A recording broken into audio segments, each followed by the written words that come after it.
سعيدا كن فريدا عش بفخر في الحياة لا تبالي فالمعالي بالتحدي لا سواه كن سعيدا كن فريدا عش بفخر في الحياة لا تبالي فالمعالي بالتحدي لا سواه. بسم الله الرحمن الرحيم. إن الحمد لله نحمده ونستعينه ونستغفره ونعوذ بالله من شرور أنفسنا وسيئات أعمالنا. من يهدي الله فهو المهتد ومن يضلل فلن تجد له وليا مرشدا. وأشهد أن لا إله إلا الله وحده لا شريك له وأشهد أن محمدا عبده ورسوله صلى الله عليه وعلى آله وصحبه وسلم تسليما كثيرا. أما بعد، إخواني وأحبابي في الله، السلام عليكم ورحمة الله وبركاته. وحلقات عصوب أو كمد حلقات كيني أنو كجهل ديني dhaqan qasuuban ee looga baahan yahay qofka muuminka ah. Xalqadeena maanta waxaanu ku soo qaadan doonaa shayga loo yaqaano alquwatu fil haqq, in qofku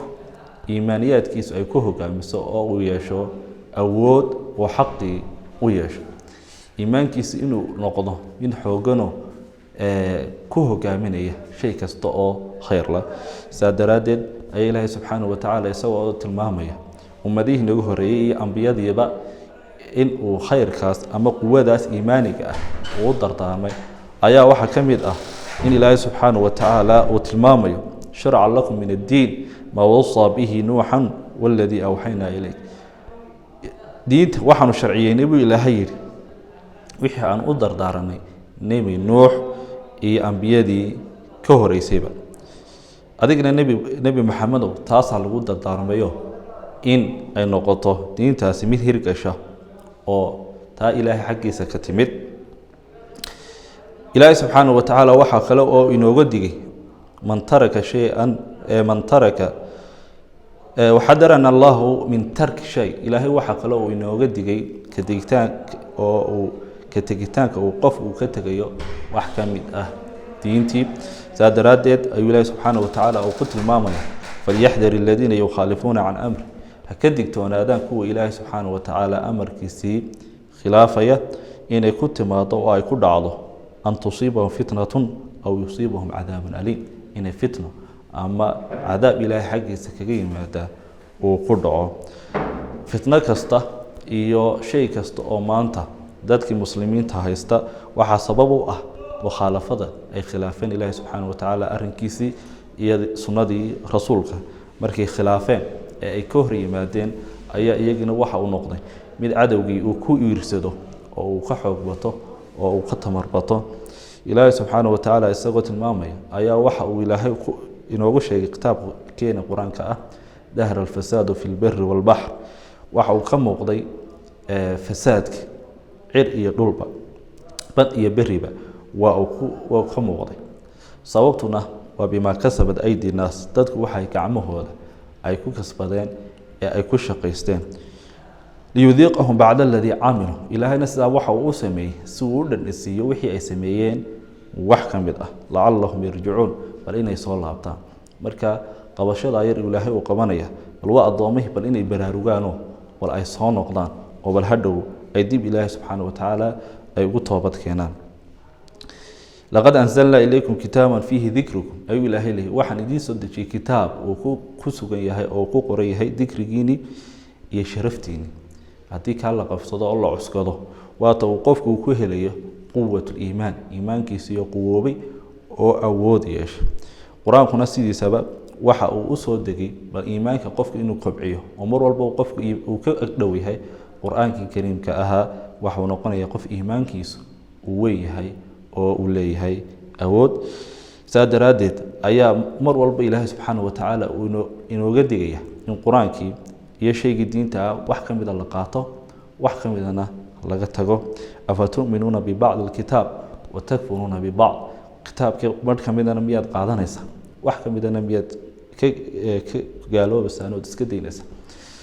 qof walba oo saa sameeya waxa marka hore aayaadka waxa lagu canaananayay oo Ilaahay subhanahu wa ta'ala uu kaga sheekeynay yahuud. qof kasto ficilka ku dhacana oo sameeyana yahuud bay la mid noqonaysa. aayaad fara badan baa markaa tilmaamaya in Ilaahay subhanahu wa ta'ala kitaabkiisa la cuskado oo la qabsado. yaa ayuha aladiina aamanuu dkhuluu fi silmi kaafa ilaahay waxuu leeyahay dadka ilaahay rumeeyo islaamnimada si dhab ah u wada gala walaa tatabicuu khudubaati shaydaan shaydaanka wadooyinkiisana ha raacraacina inahu lakum caduwan mubiin isagaa cadow idiin ahoo idiseejinaya wadadii toosnayd marka waxyaabaha uu qofka iimaankiisa u qaweynaya ama iimaankiisa u weyneynaya waxaa ka mid ah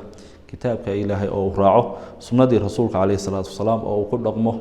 shaydaanka iyo wadooyinkiisii oo uu ka hadho markaasuu iimaankiisii uu noqonaya mid qawoobay oo awood leh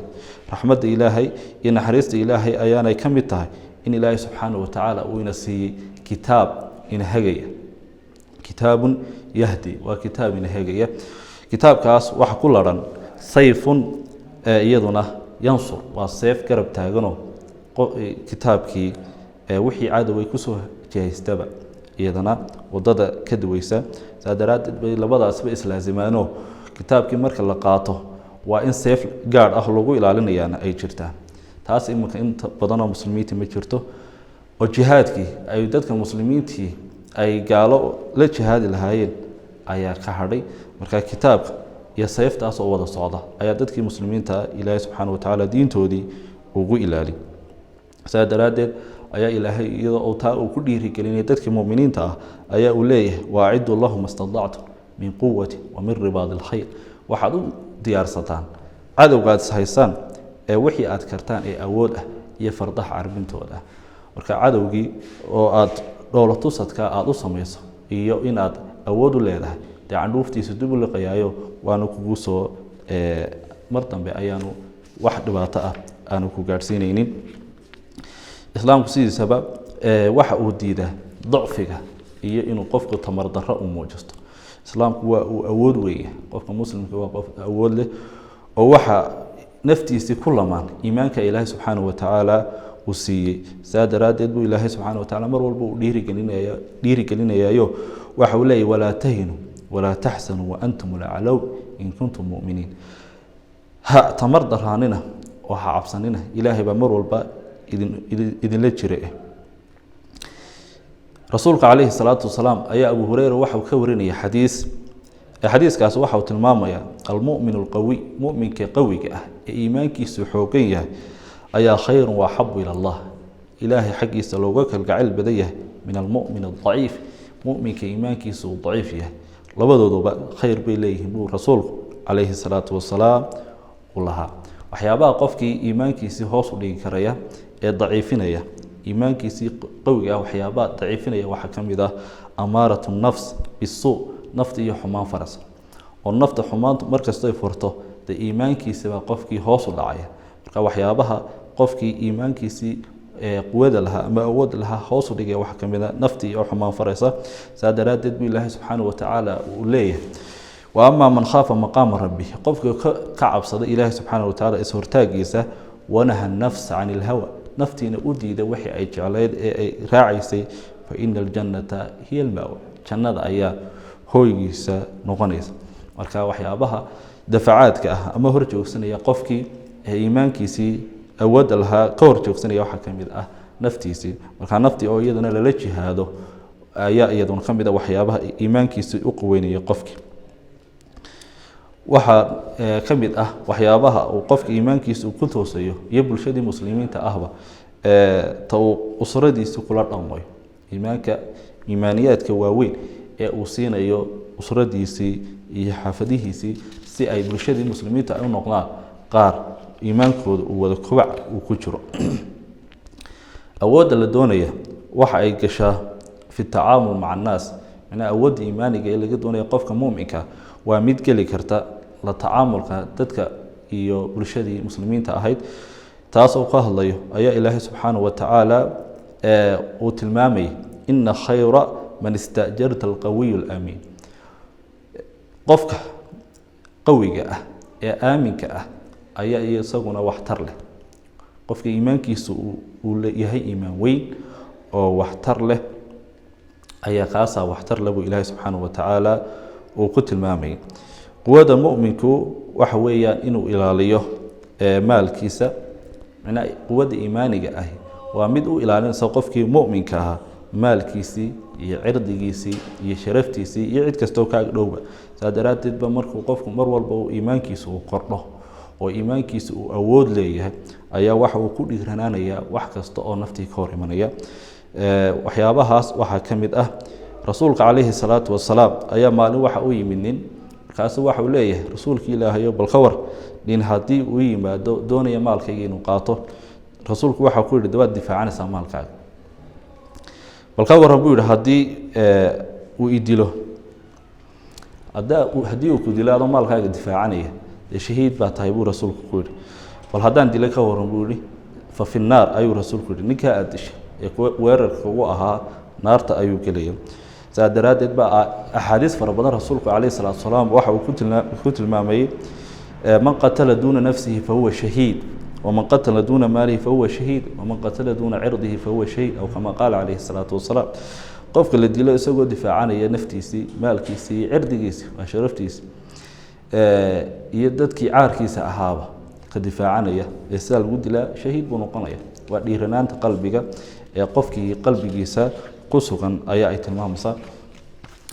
waxyaabaha dadka mu'miniinta ah lagu dhiirigelinayo waxaa ka mid ah ee laga doonayo noloshooda inay ku kabaan inuu iimaankeeni uu inoo horseedo dhiiranaan aynu ku dhiiranaanana xaqii iyo baadilkii iyo layska nahiyey iyo layska diiday walquwatu kullu quwa awood kasta oo ay nimanka aynu sheegayno oo qofka iimaankiisa uu ku qaweynayo takuunu biitibaaci lhuda waxa uu ku helayaa hanuunkii rasuulku calayhi salaatu wasalaam uu la yimid oo uu raaco wa tarki itibaaci alhawa iyo hawadii iyo wixii naftiisu ay jeclayd oo uu ka hadho wa kullu man khaalafa ashariica iyo shay kastoo khilaafaya oo ka hor imanaya shareecadii islaamka taas oo uu ku dhaqmo ayaa uu ku helayaa awood iimaaniya